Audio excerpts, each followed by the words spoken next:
Shalom warga kerajaan. Dalam Mazmur 23 dikatakan, Tuhan adalah gembalaku, takkan kekurangan aku. Lalu ayat 4 mengatakan, sekalipun aku berjalan dalam lembah kekelaman, aku tidak takut bahaya, sebab engkau beserta dengan aku. Dan seterusnya. Ayat Mazmur 23 kami berdua selalu ucapkan ketika kami bangun mesbah sejak menikah 27 tahun lebih yang lalu sampai hari-hari ini. 2 kali dalam hidup saya mengalami pengalaman lembah kekelaman. Yang pertama waktu kami ada di Pulau Lombok di Mataram, ada kerusuhan Januari tahun 2000 waktu itu, di mana saya melihat langsung di sebelah kiri kanan orang-orang membawa parang, tombak, dan rumah dibakar, dijarah. Pohon-pohon berjatuhan, dan saya harus melewati di tengah-tengah mereka. Begitu ngeri. Tapi itu kejadian yang terjadi di luar diri kami, diri saya. Dan apa yang terjadi berikut ini adalah satu pengalaman lembah bayang-bayang maut betul-betul terjadi di dalam saya. Ketika tanggal 21 Maret, dokter menyatakan bahwa saya positif corona, COVID-19. Sebelumnya beberapa hari saya mengalami demam tinggi dan saya mengalami batuk-batuk yang kuat. Lalu periksa darah, ternyata trombosit menurun. Pertama dokter menduga pasti demam berdarah. Tapi waktu dicek ulang, bukan demam berdarah juga bukan tipes. Lalu kemudian dokter memutuskan untuk CT scan toraks, dan ketika di CT scan, di situ terlihat dengan jelas betapa paru-paru saya itu penuh dengan bercak putih yang luar biasa, dan dokter mengatakan ini kasus berat, corona. Langsung saya opname dan 16 hari lamanya saya harus diopname, diisolasi sendiri di sebuah kamar. Tidak boleh ada yang besuk. Dan semua tim medis yang datang pun memakai APD lengkap. Betul-betul pengalaman keterasingan, kesendirian, dan mengalami lembah bayang-bayang maut yang luar biasa saya alami dalam hidup saya. Batuknya luar biasa. Sampai saya tidak bisa menyanyi, saya tidak bisa ngomong. Karena begitu menyanyi, ngomong langsung batuk. Tapi di tengah keadaan itu, tiba-tiba saya sering intimidasi kuasa gelap. Iblis berkata, mati kamu. Sebab pencuri datang mencuri, membunuh, memisahkan. Tapi saya berkata dalam hati, tidak. Yesus Kristus datang memberikanku hidup, supaya ku memperolehnya dalam segala kelimpahan. Memang kita percaya bahwa kematian itu kedaulatan Tuhan. Apalagi juga ada beberapa rekan-rekan hamba Tuhan yang meninggal karena kasus yang sama. Dan saya percaya mereka bersama Tuhan karena tugas mereka di bumi sudah selesai. Tapi saya berdoa mohon kemurahan Tuhan untuk diizinkan tetap hidup, untuk bisa melakukan tugas-tugas kerajaan. Dan saya bersyukur ketika dalam keadaan pengalaman yang berat itu, saya lemah sekali, demam terus tinggi. Saya harus mengalami infus kiri, kanan. Karena apa? Karena terjadi pembengkakan ketika saya sedang diinfus. Lalu kemudian obat-obat yang ditembakkan betul-betul dibombardir dengan segala macam obat antibiotik. Lalu vitamin-vitamin. Lalu kemudian berbagai hal. Ada suntikan tambahan yang diberikan, injeksi tambahan. Selain itu obat-obatan minuman. Tapi yang luar biasa adalah di dalam batin hati ini terus muncul nyanyian yang tiada henti. All my life you have been faithful. Nyanyian ucapan syukur. Tidak henti-hentinya mengalir dalam batin saya. Karena saya tidak bisa menyanyi. Setiap batuk akan keluar. Lalu dalam keadaan lemah berhari-hari tersebut, saya cuma bisa mengandalkan Tuhan, berharap sama Tuhan. Dan saya bersyukur untuk Bapak Rohani, Pak Timotius Arifin. Tiap hari beliau video call. Tiap hari beliau ucapkan firman.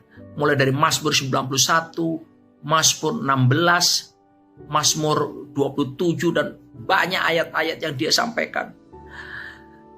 Pak Arifin sebagai Bapak Rohani berkata, Roni, kamu adalah pembicara kerajaan Allah.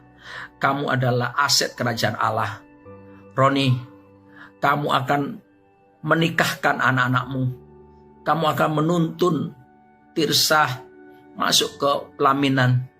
Roni, dia mengatakan hal yang akan datang.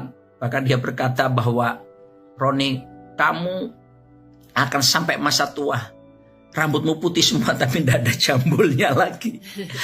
Dan betul-betul saya dikuatkan. Terima kasih Pak Arifin. Betapa pentingnya father and son relationship itu.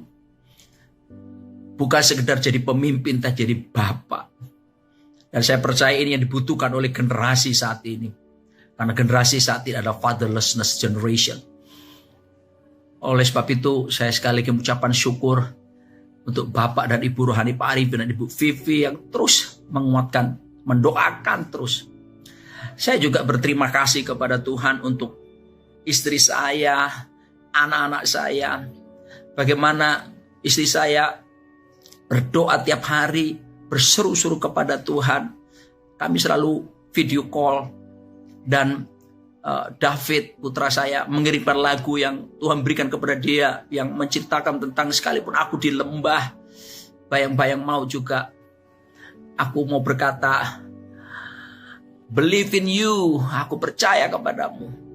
Terima kasih juga buat Tirsa dan Tevi, mereka di Amerika terus WA call mendoakan saya. Kami bahkan bangun mezbah bersama lewat video call itu. Dan saya sangat dikuatkan. Saya bersyukur keluargaku, sorgaku itu betul-betul real, menjadi kekuatan yang luar biasa. Dan Bapak yang dikasihi Tuhan, perlu juga Anda mendengar kesaksian bagaimana dari istri saya, pergumulan yang terjadi dalam dirinya. Silakan sayang. Waktu sore hari dokter panggil saya, itu tanpa Pak Roni. Dokter bilang kepada saya bahwa Pak Roni ini sudah pasti positif karena saya ditunjukkan begitu banyak bercak-bercak putih dan termasuk kasus yang berat, Bapak Ibu. Pada waktu saya mendengar seperti itu, jujur kata saya gemeter luar biasa. Kemudian saya pulang, saya langsung merenungkan, saya berpikir seperti ini. Ya Tuhan, nyawa itu sangat berharga buat Tuhan. Ya. Kita seringkali tanpa sadar, Bapak Ibu, kita menjalani hari-hari seperti biasa, kita meremehkan waktu demi waktu, jam demi jam, hari demi hari, kita meremehkan itu berlalu seperti biasa.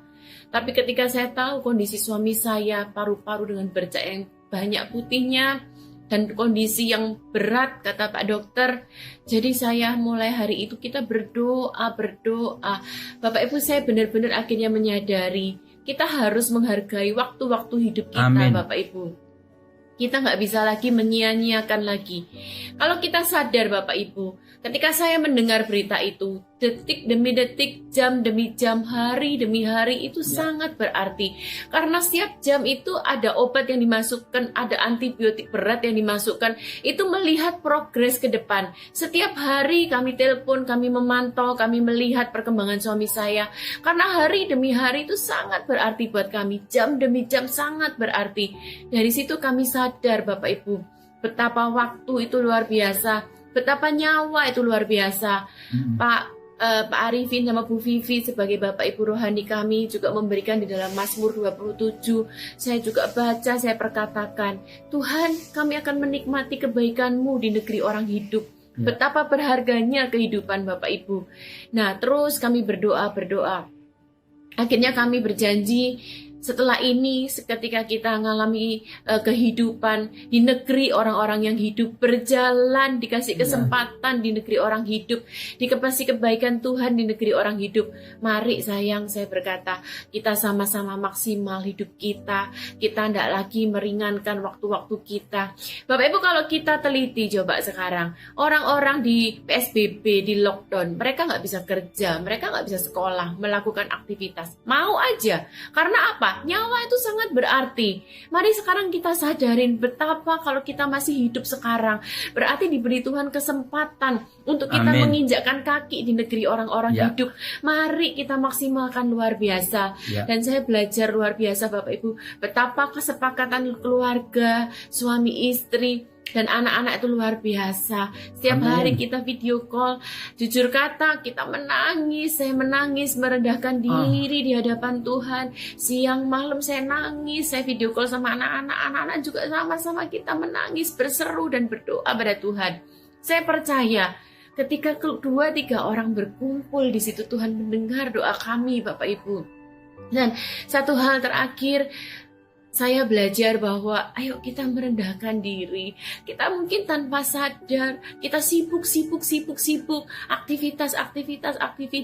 Tanpa sadar, kita itu lebih mengutamakan kesibukan kita daripada kita sama Tuhan.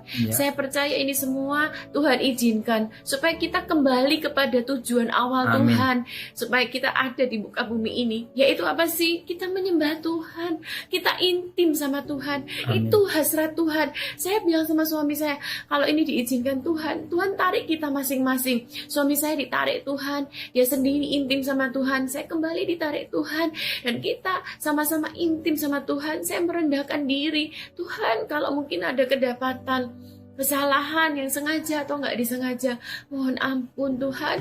Kami merendahkan diri Bapak Ibu. Saya perkatakan firman Tuhan. Saya perkatakan seperti seorang wanita yang 12 tahun perdarahan, dia menjamah jubah Yesus. Saya perkataan, Yesus aku jamah Engkau Tuhan. Seperti Bartimius yang berteriak, Daud, Yesus anak Daud, kasihanilah aku. Kami juga berdoa seperti itu, merendahkan diri. Terus kemudian saya perkatakan, jika Engkau mau Tuhan. Jadi yang saya dapatkan gini Bapak Ibu, yuk kita menghargai kalau kita masih ada kesempatan hidup. Mari kita hidup menikmati kemurahan Tuhan di tanah orang hidup sambil kita maksimalkan hidup kita. Dan mari kita terus maksimalkan keluarga kita, karena kesatuan keluarga, suami, istri, anak-anak itu luar biasa. Dan yang terakhir adalah mari kita sama-sama belajar terus semakin intim, semakin melekat sama Tuhan. Karena tujuan utama kita ada justru kita lekat dan intim sama Tuhan. Terima kasih sekali lagi buat Pak Arifin, Bu Vivi sebagai Bapak Ibu kami yang luar biasa di saat-saat saya seperti malam-malam seorang diri, seperti benar-benar nggak ada siapapun juga, tapi Pak Arifin, Ci Vivi selalu standby anytime telepon kami. Puji Tuhan. Dan betapa tangan saya pun mengalami bengkak karena infus, lalu tiap 3 hari harus periksa darah, lalu kemudian ronsen itu beberapa kali sambil berbaring di tempat tidur. Dan puji Tuhan, by the grace of God, akhirnya demam menurun. Dan saya tiap hari perjamuan kudus sendiri. Dan saya tahu di situ ada kuasa yang mengalir. Lalu kemudian pujian penyembahan terus mengalir dalam hidup saya. Apa yang Tuhan ajarkan kepada saya adalah saya harus mati terhadap dosa. Semua keinginan mata, keinginan daging, bahkan keangkuhan hidup harus lenyap. Ketika kita sakit di situ kita mati terhadap dosa dan berusaha untuk menyenangkan Tuhan senantiasa. Tuhan ingatkan seperti dalam 2 Korintus 5 ayat 10 bahwa setiap kita akan menghadapi takhta pengadilan Kristus dan setiap kita akan mempertanggungjawabkan semua perbuatan kita. Sebab juga dalam 1 Korintus 3 diingatkan bahwa kita melakukan pelayanan apapun hidup ini sebagai orang percaya, kita harus membangun fondasi yang kuat di atas Yesus Kristus. Jangan sampai kita seperti jerami, rumput, ataupun kayu yang ketika masa pengujian api datang maka akan terbakar. Tapi yang Tuhan inginkan seperti batu permata, perak ataupun emas, sehingga semakin dimurnikan bagi hormat kemuliaan Tuhan. Dan yang terakhir, mari seperti Ibrani 12 ayat 28-29. Mari kita yang sudah menerima kerajaannya tak tergoncangkan beribadah kepada Tuhan dengan benar, dengan hormat dan takut. Naikkan ucapan syukur. Sebab Alkitab berkata, Allah kita adalah api yang menghanguskan. Jadi Tuhan mengajar saya lebih lagi seperti Raja Wali terbang dengan dua sayapnya. Sayap kiri intim sama Tuhan, melekat. Nearness is likeness, kedekatan keserupaan. Maka karakter kita akan semakin diubah seperti Kristus. Dan hidup kita berbuah. Tapi sayap yang berikutnya adalah hormat dan takut. Sebab Tuhan itu api yang menghanguskan. Dia bukan cuma penuh kasih, karunia, anugerah, tapi api yang menghanguskan. Ngeri benar bila jatuh ke dalam tangan Allah yang hidup. Demikian Ibrani mengatakan. Sebab itu mari kita oleh anugerah Tuhan minta supaya hidup benar, hidup taat sama Tuhan, menyenangkan Tuhan. Dan kalau kita masih hidup sampai hari ini, itu berarti bekerja memberi buah. Dan tidak ada artinya segala sesuatu ketika saya ada dalam pembaringan itu. Tidak ada artinya. Mau bicara soal harta atau apapun di dunia ini, tidak ada artinya. Hanya Yesus. Setiap saudara yang saat ini bimbang, mari. Yesuslah jawaban. Yesuslah satu-satunya kehidupan dan yang jaminan kepada kekekalan. Sebab itu datang pada Yesus. Lagu ini terus mengalir. Dan saya bawa gitar kecil ini di rumah sakit juga. All my life you have been faithful. All my life you have been so good.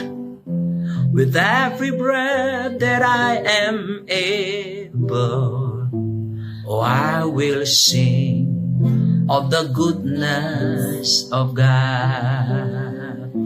I will sing of the goodness of God. Tuhan Yesus memberkati Anda semua. Amin.